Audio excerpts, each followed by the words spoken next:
കേരള രാഷ്ട്രീയത്തെ അക്ഷരാർത്ഥത്തിൽ ചൂടുപിടിപ്പിക്കുന്ന അത്യന്തം നാടകീയമായ രംഗങ്ങൾക്കാണ് തലസ്ഥാന നഗരി ഇപ്പോൾ സാക്ഷ്യം വഹിച്ചുകൊണ്ടിരിക്കുന്നത്. പുതിയ സർക്കാർ അധികാരമേറ്റ് ഒരു മാസത്തിലേറെ പിന്നിടുമ്പോഴും രാഷ്ട്രീയ കേരളം ഉറ്റുനോക്കിയ ഔദ്യോഗിക വസതി മാറ്റം ഒടുവിൽ സംഭവിച്ചിരിക്കുകയാണ്. മുഖ്യമന്ത്രിയായി ചുമതലയേറ്റ വി.ഡി. സതീശൻ തൻ്റെ ഔദ്യോഗിക വസതിയായ ക്ലിഫ് ഹൗസിലേക്ക് ഇന്ന് രാവിലെ താമസം മാറി. 6:30 കഴിഞ്ഞുള്ള ശുഭമുഹൂർത്തത്തിൽ കുടുംബസമേതമാണ് അദ്ദേഹം ക്ലിഫ് ഹൗസിലേക്ക് എത്തിച്ചേർന്നത്. സത്യപ്രതിജ്ഞ കഴിഞ്ഞ് ഒരു മാസം കഴിഞ്ഞിട്ടും മുഖ്യമന്ത്രി എന്തുകൊണ്ട് ക്ലിഫ് ഹൗസിലേക്ക് മാറിയില്ല എന്ന ചോദ്യങ്ങൾ പല കോണുകളിൽ നിന്നും ഉയർന്നിരുന്നു. എന്നാൽ പൊതുമരാമത്ത് വകുപ്പിൻ്റെ കീഴിൽ ക്ലിഫ് ഹൗസിൽ നടന്നു വന്ന അടിയന്തര അറ്റകുറ്റപ്പണികളാണ് ഈ താമസം മാറലിന് വൈകാൻ ഇടയാക്കിയത്. കെട്ടിടത്തിലെ ചോർച്ച പരിഹരിക്കലും പെയിൻറ്റിങ്ങും ഓടുമേലുമെല്ലാം പൂർത്തിയാക്കാനെടുത്ത സമയം കാരണമാണ് അതുവരെ വി.ഡി. സതീശൻ പ്രതിപക്ഷ നേതാവിൻ്റെ വസതിയായിരുന്ന കണ്ടോൺമെൻറ് ഹൗസിൽ തന്നെ തുടർന്നത്. എന്നാൽ ഈ പുതിയ വസതിയിലേക്ക് മുഖ്യമന്ത്രി പാലുകാച്ചി കയറുന്നതിന് തൊട്ടു മുന്നെയാണ് നിയമസഭയിൽ പ്രതിപക്ഷ നേതാവ് പിണറായി വിജയനെ നേർക്കുനേർ നിർത്തി വി.ഡി. സതീശൻ രാഷ്ട്രീയമായി വെട്ടിലാക്കിയത്. മദ്യനയ അഴിമതി ആരോപണങ്ങൾ ഉന്നയിച്ചുകൊണ്ട് സർക്കാരിനെ ഒന്ന് പൂട്ടാമെന്ന് കരുതി സഭയിലെത്തിയ പ്രതിപക്ഷ നേതാവ് പിണറായി വിജയൻ്റെ നീക്കങ്ങളെ വി.ഡി. സതീശൻ അടിമുടി തകർത്തെറിയുകയായിരുന്നു. വീര്യം കുറഞ്ഞ മദ്യവുമായി ബന്ധപ്പെട്ട വിവാദങ്ങളിൽ മുൻ എക്സൈസ് മന്ത്രിയായ എം.വി. ഗോവിന്ദൻ മുൻപ് മദ്യക്കമ്പനികളുമായി നടത്തിയ ചർച്ചകളുടെ രഹസ്യ വിവരങ്ങൾ അക്കമിട്ട് നിരത്തിയാണ് മുഖ്യമന്ത്രി പ്രതിപക്ഷത്തിൻ്റെ അഴിമതി ആരോപണങ്ങളുടെ മൂർച്ച പൂർണ്ണമായും കെടുത്തിയത്. പ്രതിപക്ഷം ഉന്നയിച്ച ഓരോ ആക്ഷേപങ്ങൾക്കും വളരെ കൃത്യമായ തെളിവുകളോടെ മുഖത്തടിച്ചതുപോലെയുള്ള മറുപടിയാണ് മുഖ്യമന്ത്രി സഭയിൽ നൽകിയത്.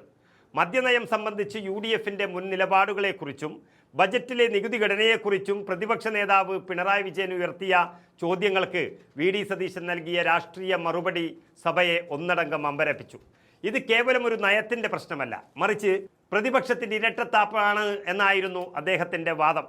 വീര്യം കുറഞ്ഞ മദ്യം വിൽക്കണോ വേണ്ടയോ എന്നത് സർക്കാരിൻ്റെ നയപരമായ തീരുമാനമാണ്. എന്നാൽ അത് വിൽക്കില്ലെന്ന് ഉറപ്പിച്ചു കഴിഞ്ഞാൽ പിന്നെ സർക്കാരിൻ്റെ നികുതി ഘടനയെക്കുറിച്ച് പറയുന്നതിൽ യാതൊരു പ്രസക്തിയുമില്ല എന്ന് അദ്ദേഹം വളരെ വ്യക്തമായി പറഞ്ഞു. മദ്യനയത്തിൻ്റെ പേരിൽ ഭരണപക്ഷത്തിനുള്ളിൽ ഭിന്നതയുണ്ടാക്കാൻ പ്രതിപക്ഷം തന്ത്രപരമായി മെനഞ്ഞ എല്ലാ നീക്കങ്ങളെയും നിയമസഭയ്ക്കുള്ളിൽ വി.ഡി. സതീശൻ അപ്പാടെ തച്ചുടച്ചു. ചുരുക്കത്തിൽ ക്ലിഫ് ഹൗസിലേക്ക് ഔദ്യോഗികമായി താമസം മാറുന്നതിന് തൊട്ടു മുൻപുള്ള ദിവസങ്ങളിൽ നിയമസഭയിലുണ്ടായ ഈ വലിയ തർക്കത്തിൽ പ്രതിപക്ഷ നേതാവ് പിണറായി വിജയനുമേൽ പൂർണ്ണമായ രാഷ്ട്രീയ മേധാവിത്വം നേടാൻ മുഖ്യമന്ത്രിക്ക് സാധിച്ചു എന്നാണ് രാഷ്ട്രീയ നിരീക്ഷകർ പോലും വിലയിരുത്തുന്നത്. മുഖ്യമന്ത്രി ഔദ്യോഗിക വസതിയിലേക്ക് മാറാൻ വൈകിയത് പുതിയ പ്രതിപക്ഷ നേതാവായ പിണറായി വിജയൻ്റെ താമസം മാറ്റത്തെയും വലിയ രീതിയിൽ പ്രതിസന്ധിയിലാക്കിയത് നമ്മൾ കണ്ടു. അതുവരെ ബേക്കറി ജംഗ്ഷനിലെ വാടക വീട്ടിലായിരുന്നു പിണറായി വിജയൻ താമസിച്ചിരുന്നത്. പ്രതിപക്ഷ നേതാവ് എന്ന നിലയിലുള്ള ഔദ്യോഗിക കർമ്മങ്ങൾ നിർവഹിക്കാൻ കണ്ടോൺമെൻറ് ഹൗസിലേക്ക് മാറാൻ കഴിയാത്തതിൽ തനിക്കുള്ള കടുത്ത ബുദ്ധിമുട്ട് അദ്ദേഹം പല ഘട്ടങ്ങളിലും പരസ്യമായി അറിയിക്കുകയും ചെയ്തിരുന്നു. പിണറായി വിജയൻ്റെ ഈ അതൃപ്തിക്ക് പിന്നാലെയാണ് ക്ലിഫ് ഹൗസിലെ പണികൾ യുദ്ധകാലാടിസ്ഥാനത്തിൽ പൂർത്തിയാക്കാൻ സർക്കാർ നിർദ്ദേശം നൽകിയത്. ഇപ്പോൾ സഭയിൽ പ്രതിപക്ഷത്തെയും പിണറായി വിജയനെയും രാഷ്ട്രീയമായി ഒതുക്കിയ ശേഷം വി.ഡി. സതീശൻ ക്ലിഫ് ഹൗസിലേക്ക് മാറിയതോടെ പിണറായി വിജയൻ ഇനി പ്രതിപക്ഷ നേതാവിൻ്റെ ഔദ്യോഗിക വസതിയായ കണ്ടോൺമെൻറ് ഹൗസിലേക്ക് മാറാനുള്ള തടസ്സങ്ങൾ നീങ്ങിയിരിക്കുകയാണ്. കഴിഞ്ഞ നിയമസഭാ തെരഞ്ഞെടുപ്പിൽ മുന്നണിക്ക് 100 സീറ്റ് ലഭിച്ചില്ല എങ്കിൽ താൻ വനവാസത്തിന് പോകുമെന്ന് പ്രഖ്യാപിച്ച വി.ഡി. സതീശനെ സംബന്ധിച്ചിടത്തോളം കേരളത്തിലെ ജനങ്ങൾ മുഖ്യമന്ത്രി പദവും ക്ലിഫ് ഹൗസും നൽകി അദ്ദേഹത്തെ സ്വീകരിച്ചതും അതിനുശേഷം പ്രതിപക്ഷത്തെ സഭയിൽ നിലംപരിശാക്കാൻ കഴിഞ്ഞതും രാഷ്ട്രീയമായി വലിയൊരു മേധാവിത്വം തന്നെയാണ് നൽകുന്നത്.